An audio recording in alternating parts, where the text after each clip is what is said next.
All right, Celtics post game. Got a lot to go over here, so I'm just going to get right into it. So they lost to the Cavs in overtime again, 4-3 on the season. Two of those losses to the Cavs, which is fine. It's not a bad record. But I do think there are some kind of glaring issues that I want to highlight real quickly. And I have a lot of stuff to get to here. I want to get to Ime, and I want to get to the Kyrie situation as well. So my big issues from what I've seen from the Celtics so far basically stems to defense and rebounding, and it leads into a bigger issue as well. And what's weird is the offense hasn't been a problem at all, which I guess Brogdon helps with that, and the Jays are obviously very talented on offense, but the team's biggest issue last year in the playoffs was offense, and defense and rebounding never really was a problem. And sure, some of it is expected, right?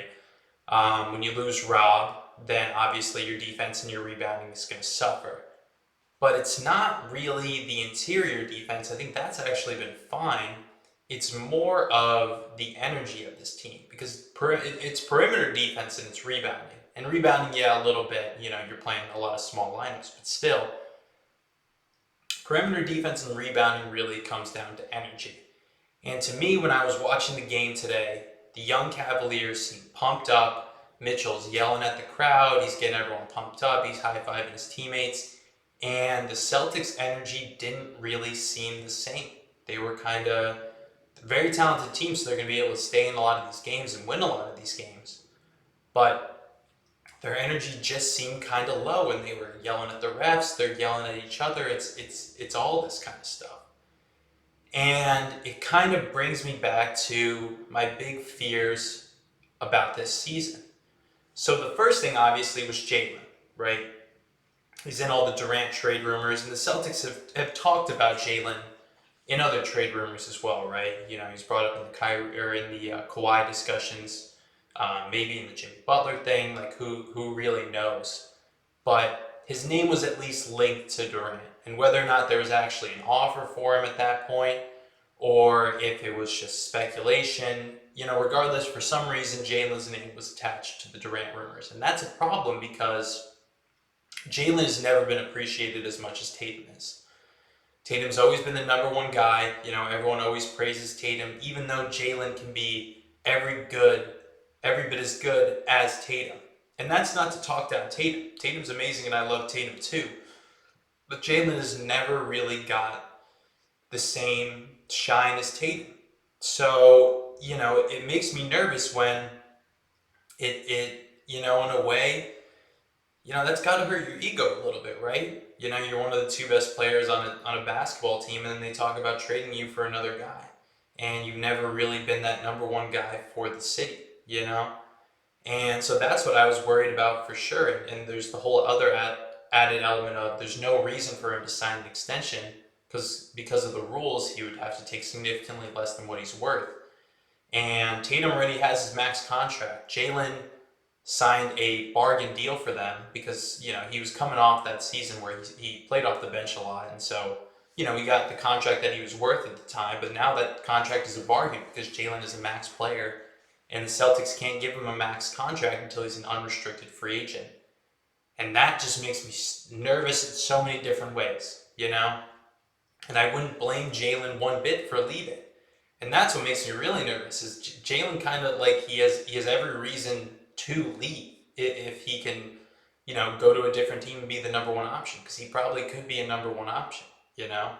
So you have the Jalen thing, and then you also had the Ime thing, where Ime was kind of the guy who would rally everyone together, and when everyone's freaking out, he would call them out. He would call them out and he'd be like, guys, we need to play better. And now when everyone's yelling at each other and everyone gets kind of flustered and everything like that, Missoula's not on the level that Ime was at where he can kind of set the guys straight. And that's not necessarily a knock on Missoula. He's younger than Al Horford, and he just started being a head coach. Not even just for the Celtics. This is his first time being a head coach in the NBA. So to expect Missoula to come out and do that immediately, it makes me nervous. So overall in the season, I think they're fine. I don't want to overreact to 7 games, but those issues, they make me nervous because energy is a thing that, a lot of teams would be like, oh, we're gonna turn it on when it matters. And that's exactly what that Celtics team, that Kyrie and Hayward, whenever the year when everyone was healthy and that team was super deep, and they won a lot of games in the regular season, but not as many as they should. I mean, people were projecting that team to win 60, 65 games. And I think they won around 50 games. And they kept saying, well, wait till we get into the playoffs. We're going to turn the switch, and then no one's going to be able to beat us. And that team was extremely talented, but it's very, very difficult to turn that switch on and try and flip it on and off. And very, very few teams can really do it. And I don't want this team to try and become a flip the switch team, because that's how you get an early playoff exit. So that's on the season so far. I want to talk about this Ime situation. Now he's going to be the coach of the Brooklyn Nets. And, so big picture on this. I mean, generally, I trust the organization. I trust the Celtics to handle things well. And there's certainly been, there are hiccups with things like, the Isaiah Thomas situation and, the way they handled the Jalen situation. And there's certainly, the Celtics have had their issues, but I believe that it's a good organization. I believe they know what they're doing. But this Ime situation is starting to get really bizarre. Okay, and obviously I don't know the full story. I don't think many people know the full story, but there has to be some larger reason why they aren't releasing all this stuff. Because if it's just, they're trying to sit on the fence here of, well, this is why we're suspending him, but they're not giving us the full reason. So maybe it's something legally. I don't know. They just don't want to trash Ime on his way out the door. I mean, it's a private company, so I don't understand why you couldn't say that. It has to be something, in terms of legality, that they can't, put it out. The reason that Ime, is no longer the coach of the Celtics, because it would make no sense for them to get rid of a coach that just brought them to the NBA Finals. At the same time, it's like, God, if you're going to start releasing some stuff, it was a relationship with a woman, maybe it was multiple violations, blah, blah, blah.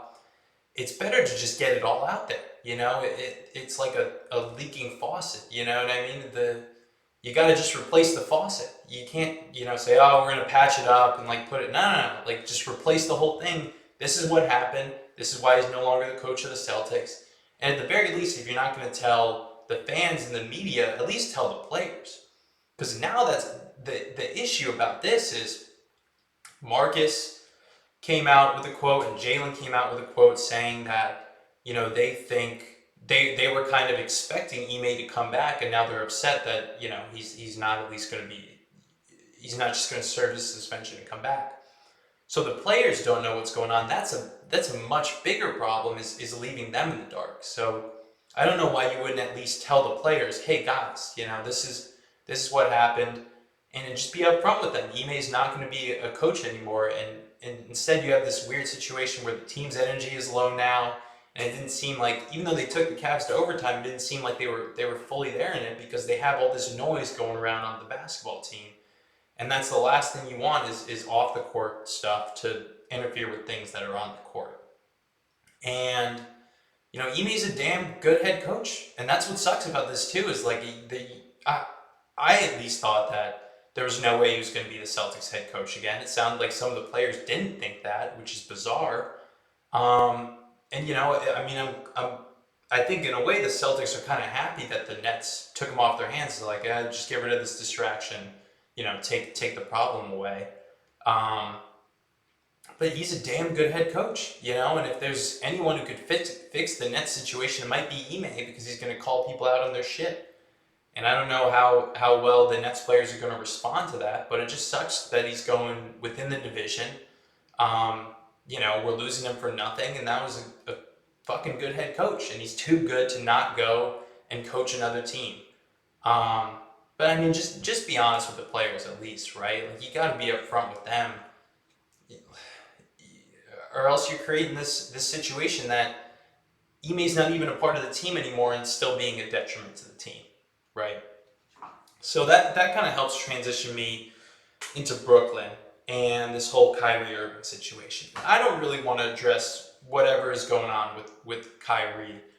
I just wanted to bring this up because I've thought about this for a while about the whole Kyrie and Boston thing. And I think Boston as a whole, and especially the Celtics fans, get a really bad rap for everything that went down with Kyrie. And of course, there are definitely some things that Celtics fans and the organization and everything could have done better. So I don't want it to seem like um, Celtics fans are, completely free of blame in this situation. And I also want to make it clear that I don't hate Kyrie. I think he's an incredibly talented basketball player, one of the most fun players to watch in the league, day in and day out. But I also think he's probably not the most fun guy to be around all the time, right? And I would also say that I'm happy he's no longer on the Celtics. And I have nothing against the person Kyrie. I don't hate the person Kyrie. But I'm glad he's no longer on the Celtics.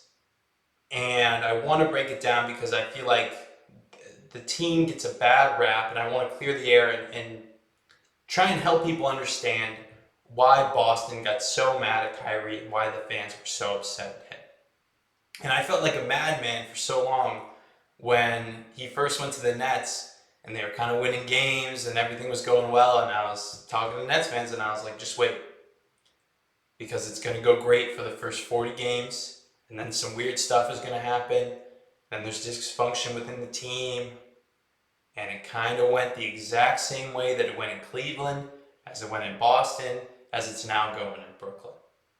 So, to understand the Kyrie Boston thing, you really have to understand all the circumstances, and yet you have to go back to the beginning. It's almost like a bad relationship. Unless you're in the relationship and you understand this is, because otherwise, you're sitting there and you don't really understand what happened between those two people, right?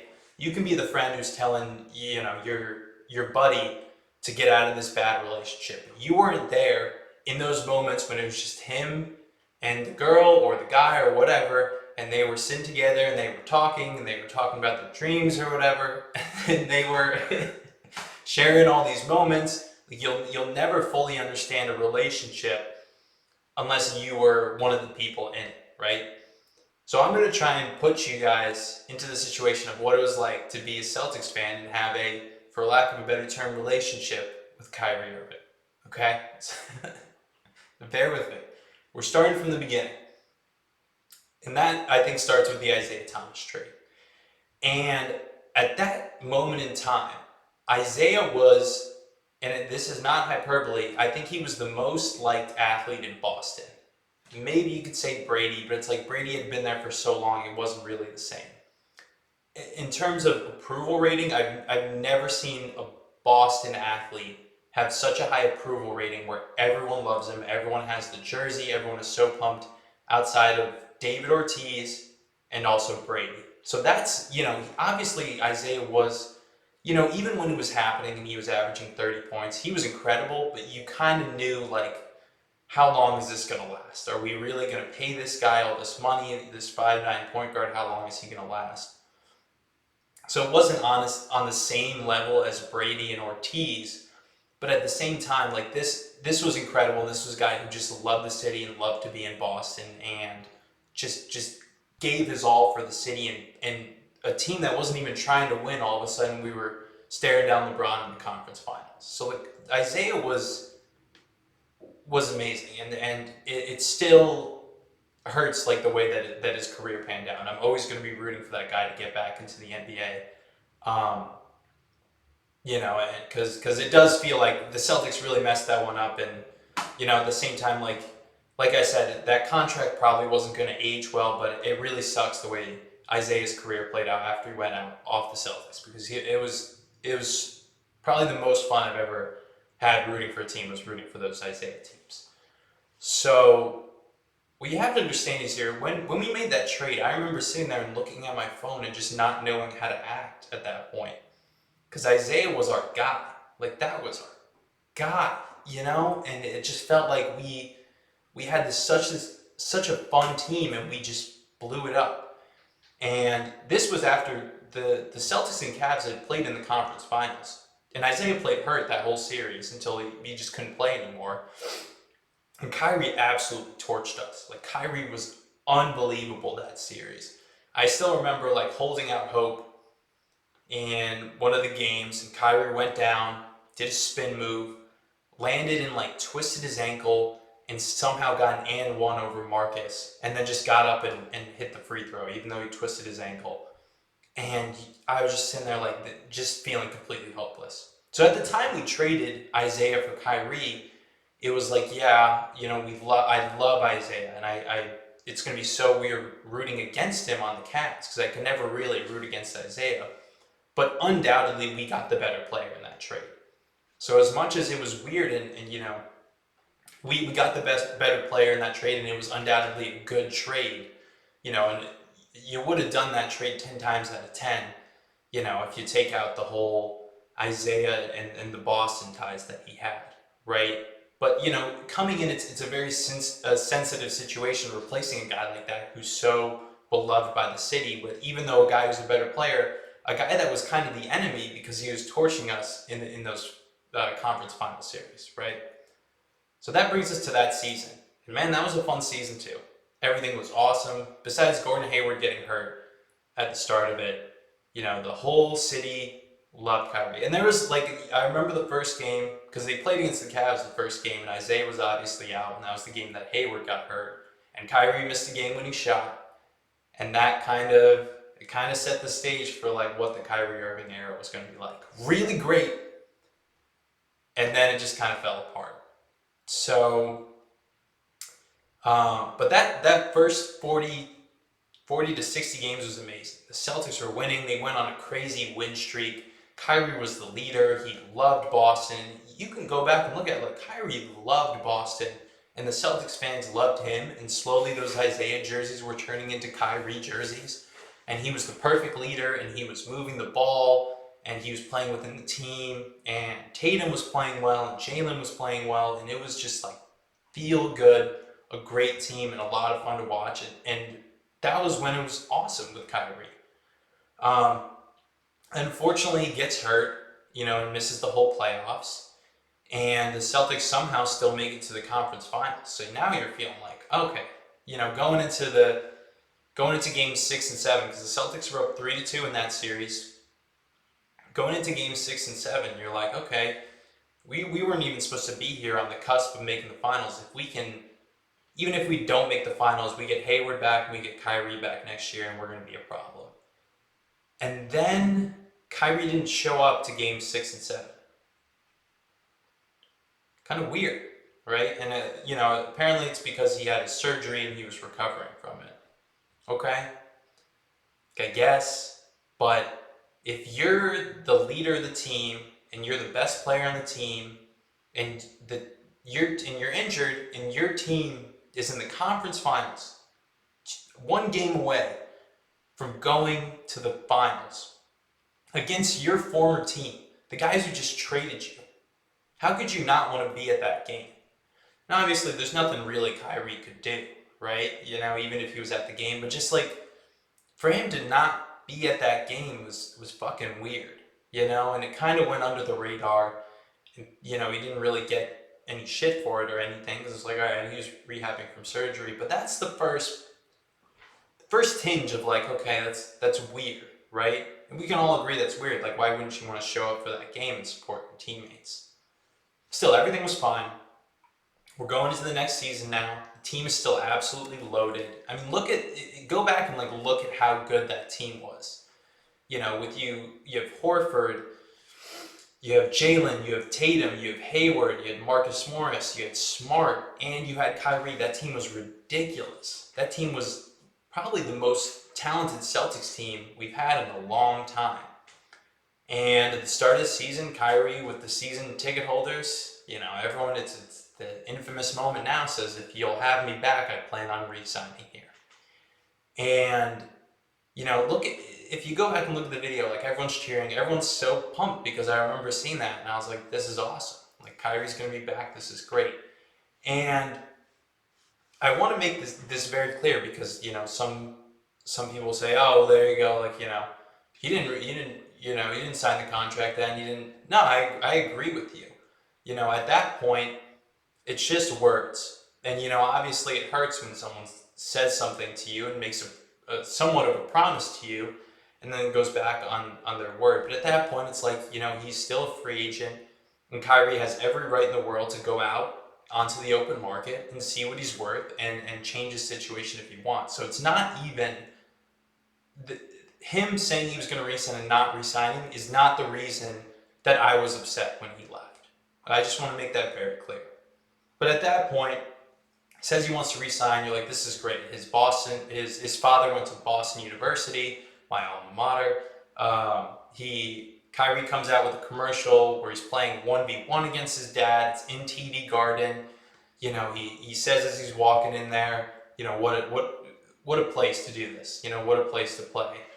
And the Nike commercial ends with him saying he wants to be the reason no one else ever wears number 11 for the Boston Celtics. So that sucks. And you know what? Peyton fucking Pritchard is wearing that number 11 now. So that's how you know. Things went downhill after that.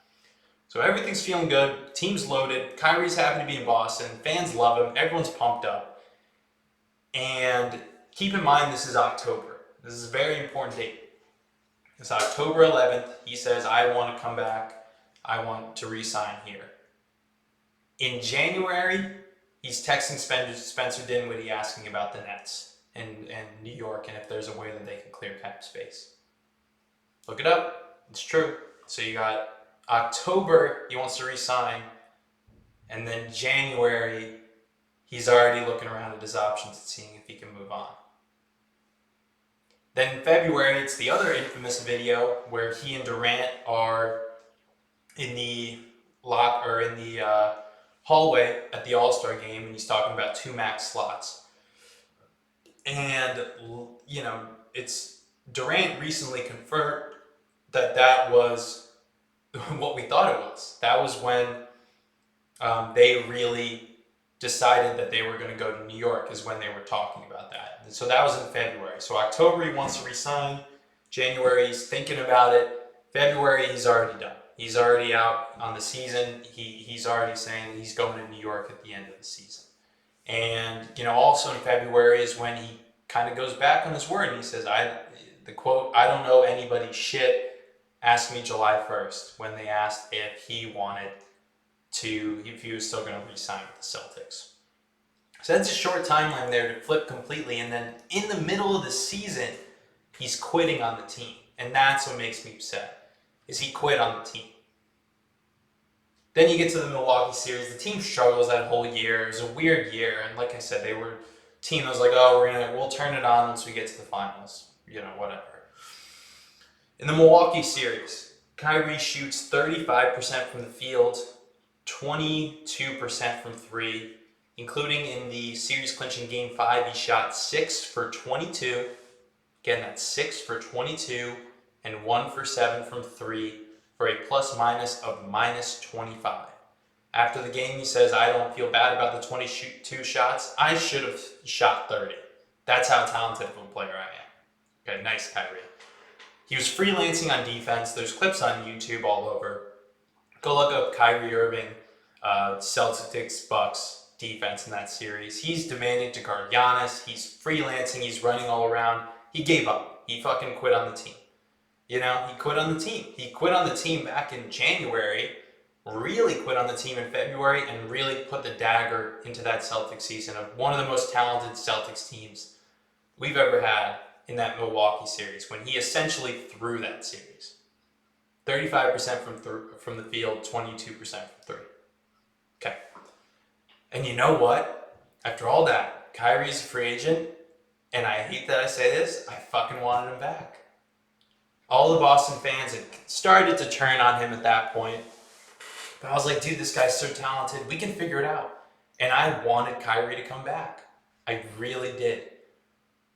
The team was a mess. I was saying there was too many guys on the team. Let's trade some guys, get Marcus Morris off this team, get everyone a defined role.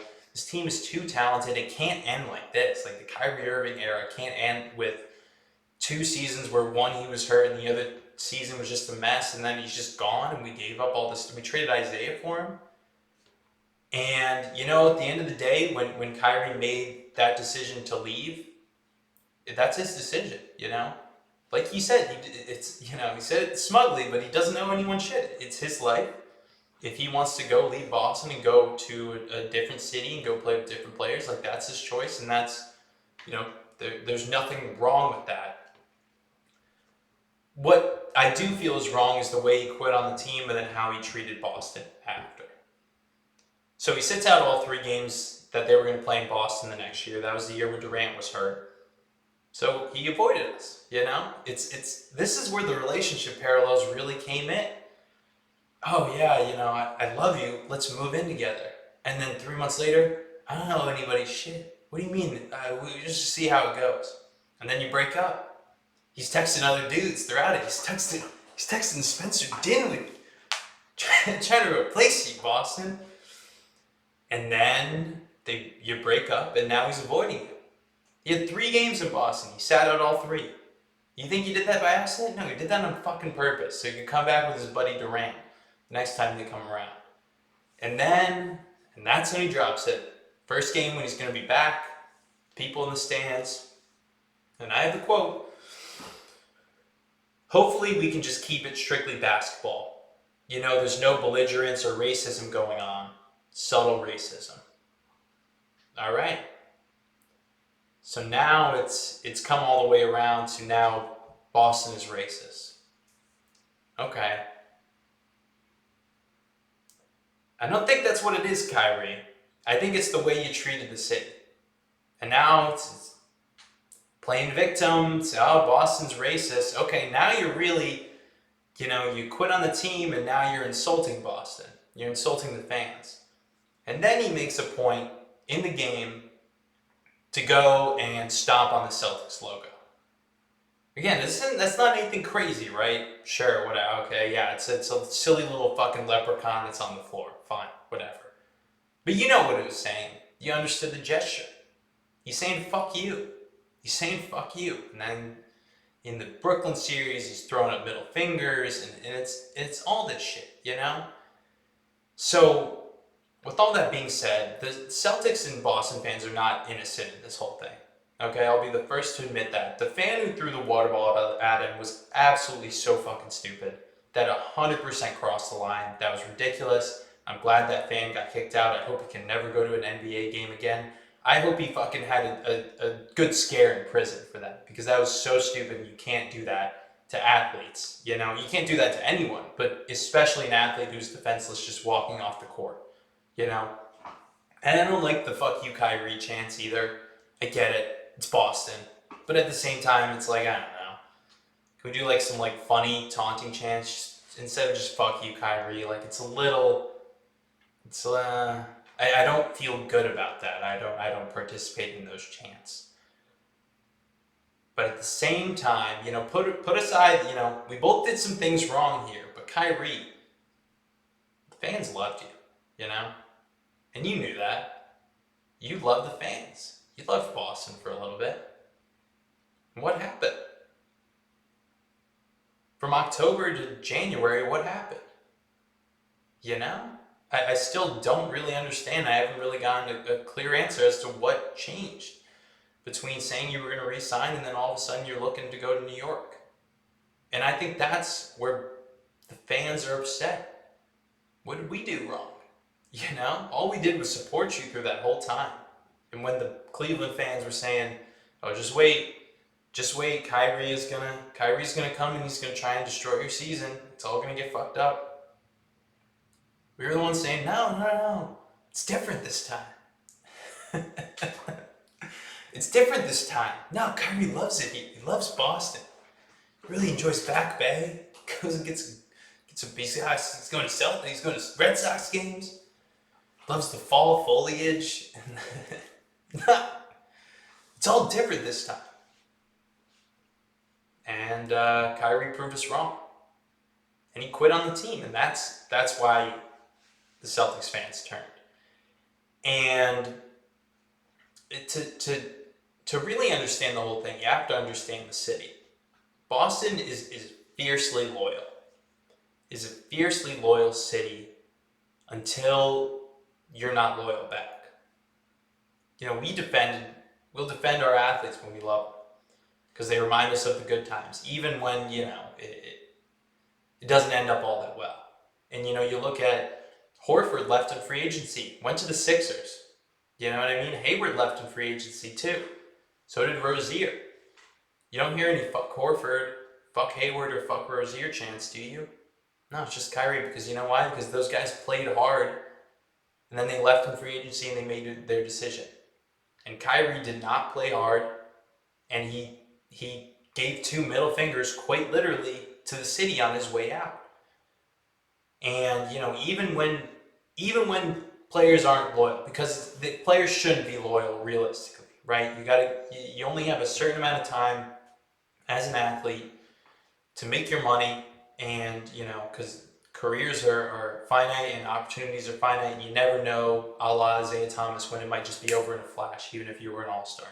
So I'm never going to be mad at a player, leaving a team in free agency. I might be sad, but I'm never going to be mad at a player for leaving the team in free agency, because they shouldn't have loyalty, because the front office doesn't have loyalty, right? A la Isaiah Thomas again, right? But it's the quitting on the team, and it's the turning your back on the city when you left, and calling the city racist, and stomping on the logo, and just insulting.